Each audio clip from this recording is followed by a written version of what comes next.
সম্প্রতি ভূমধ্যসাগরের কাছাকাছি নীল নদের অববাহিকায় অবস্থিত মিশরের দামিয়াত্তা বন্দরে দুটি ট্যাঙ্কারে হামলা চালানো হয়। এই হামলার দায় কেউ স্বীকার না করলেও এতে যুক্তরাষ্ট্রের মালিকানাধীন দুটি গ্যাস ট্যাঙ্কার ক্ষতিগ্রস্ত হয়। এরপর সুয়েজ খাল এবং এর সঙ্গে যুক্ত একটি পাইপলাইনের জ্বালানি নিরাপত্তা নিয়ে নতুন করে উদ্বেগ তৈরি হয়। বিশ্বের মোট জ্বালানি তেল এবং এলএনজি গ্যাসের প্রায় 1/5 সরবরাহ হতো পারস্য উপসাগরের হরমুজ প্রণালী দিয়ে। তবে চলমান ইরান যুদ্ধের কারণে বর্তমানে এই রুট দিয়ে বলতে গেলে কোনো ট্যাঙ্কারই চলাচল করছে না। হুতিদের নতুন হুমকি ও হামলার কারণে ট্যাঙ্কারগুলো লোহিত সাগরের বাবেল মান্দেব রুটটি ব্যবহার করাও বন্ধ করে দিয়েছে। ইরান যুদ্ধ শুরুর পর থেকে সুয়েজ খাল এবং এর সঙ্গে যুক্ত পাইপলাইনটি সৌদি আরবের জ্বালানি তেল রপ্তানিতে অতি গুরুত্বপূর্ণ এক বিকল্প পথ হিসেবে ব্যবহার হয়ে আসছে। পাইপলাইনটি লোহিত সাগর থেকে শুরু হয়ে মিশরের বুক চিরে ভূমধ্যসাগরের সিদি কেরি বন্দরে গিয়ে শেষ হয়েছে।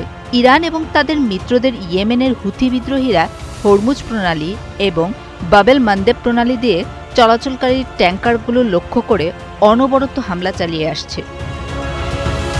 সব মশার বিরুদ্ধে সুরক্ষা দিতে এলো বসুন্ধরা এক্সট্রিম অ্যারোসল, মশার বিরুদ্ধে এক্সট্রিম সুরক্ষা।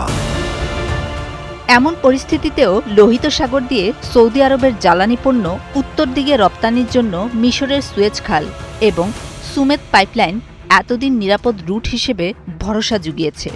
বাজার বিশ্লেষণ প্রতিষ্ঠান কেপলারের তথ্য অনুযায়ী এশিয়ার গ্রাহকদের জন্য এর অর্থ হল এডেন উপসাগর হয়ে দক্ষিণ দিকের সংক্ষিপ্ত পথ ছেড়ে এখন পুরো আফ্রিকা মহাদেশ ঘুরে দীর্ঘ পথ পাড়ি দিতে হচ্ছে জাহাজগুলোকে।